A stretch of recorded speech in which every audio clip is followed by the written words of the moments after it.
What it means to be an American, following the American dream. George Washington, John Adams, Thomas Jefferson, James Madison, Benjamin Franklin, John Hancock, along with many other delegates, sat in the same room in Philadelphia and talked about freedom from England. This was such a revolutionary idea for the time, something that had never been done before, that they would stop at nothing until they reached their goal: freedom from English oppression and freedom to make a government of, for, and by the people.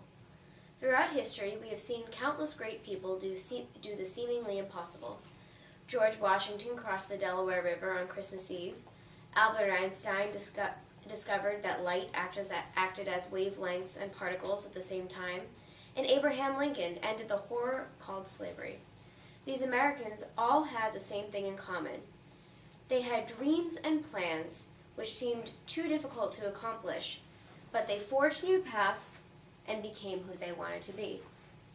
Being an American means living the American dream, becoming whomever and whatever we choose, having unlimited for potential greatness, and ultimately pursuing happiness. During the course of American history, there have been many different phases of society which have been reflected by the authors of each respective era. Starting from the early Puritans in the Age of Faith to the era of modernistic writing, authors have written about the American dream since the very beginning. Take the Age of Faith, for example, which took place from the 15 to 1600s. Highlights from this period of time include the Puritans traveling to America to practice their own religious beliefs. They believed in Calvinism, a religion in which it is believed that God predestines each person to heaven or hell, and no person can change his or her path no matter how hard he or she tries. Therefore, leading a virtuous lifestyle through self-examination was very important to the Puritans. In fact, these people viewed the American dream as working hard to please God, bettering themselves spiritually for God, and allowing God to use them as tools for divine intervention. This version of the American dream is found in the poem Huswifery by a Puritan poet, Edward Taylor. He asks God to make me, O Lord, thy spinning wheel complete, meaning that he wished God to use him as a tool, like a spinning wheel, to spread God's word and carry out God's plans on earth. This represents the puritanical desire to be used for good by God and the desire to go to heaven. Going to heaven was the American dream for the people during the Age of Faith. Countering the Age of Faith was the Age of Reason, which took place from the 1600s to 1800s.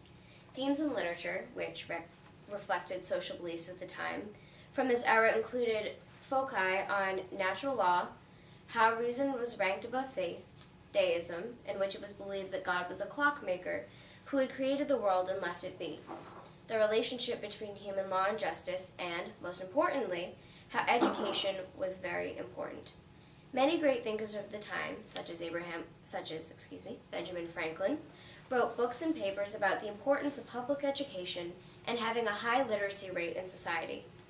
To this era of people, the American dream was modified again. To be an American was to use reason, logic, and to become educated to better oneself, and to work very hard to improve oneself. These themes are displayed in our country's Declaration of Independence, which was written at this time. Author Thomas Jefferson writes about how the government should protect life, liberty, and the pursuit of the Americans' happiness, not just life, liberty, and property, as John Locke had previously said. He explains how natural law dictates a human's will to want to be free to live, as he or she chooses. In the beginning of the paper, Jefferson writes so logically, it seems to be too simple. We hold these truths to be self-evident, that all men are created equal, that they are endowed by their Creator with certain unalienable rights, that among these are life, liberty, and the pursuit of happiness. This line, which is repeated and quoted so often, essentially sums up the American spirit in one sentence. Americans want life, liberty, and the freedom to pursue happiness because it's only natural that humans would want to make these individual choices. This explains why Americans choose to live the American dream. They want a better tomorrow for themselves.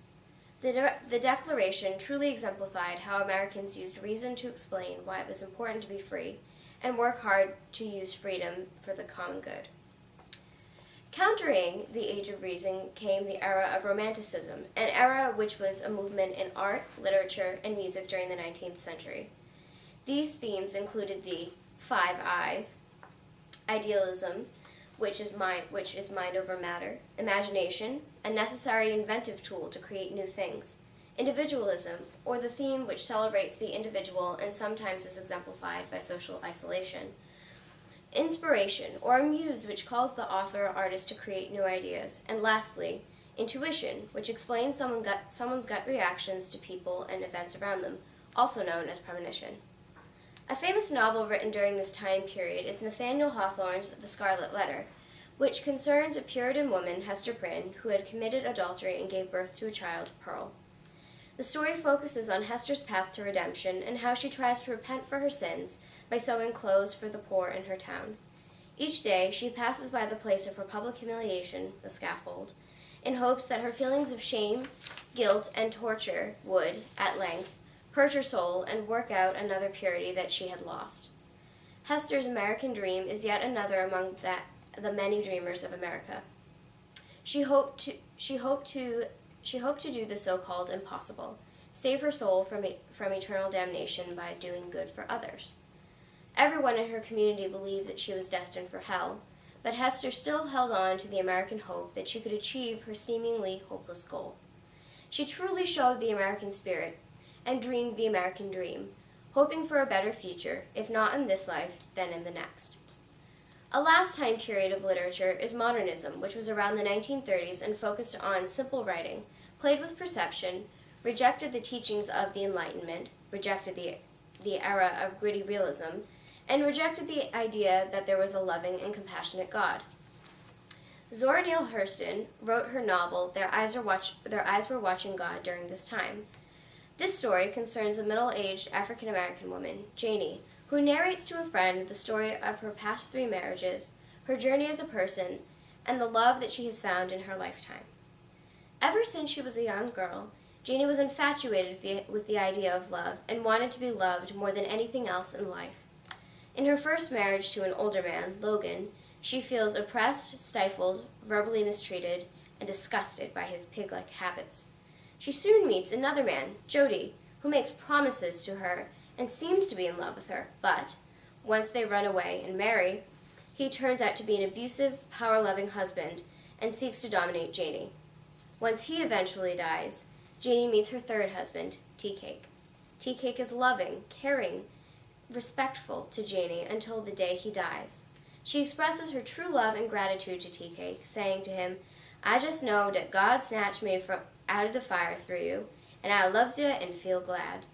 The purpose of Janie's journey is that Janie kept looking for her American dream, love, until she found it. She wanted to be happy, and ultimately found happiness in Tea-Cake. She lived the American dream by pursuing happiness in her marriage to Tea-Cake. The American dream is a concept that has captured the hearts of so many throughout history. We see in all time periods of literature examples of people following the American dream who have fought to find happiness, reach goals, and become whatever or whomever they choose.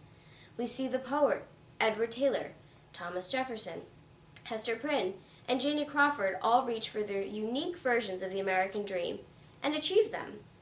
We can use these classic examples and apply them to our own lives. We can look to the people, fictional and real, who have come before us as inspiration.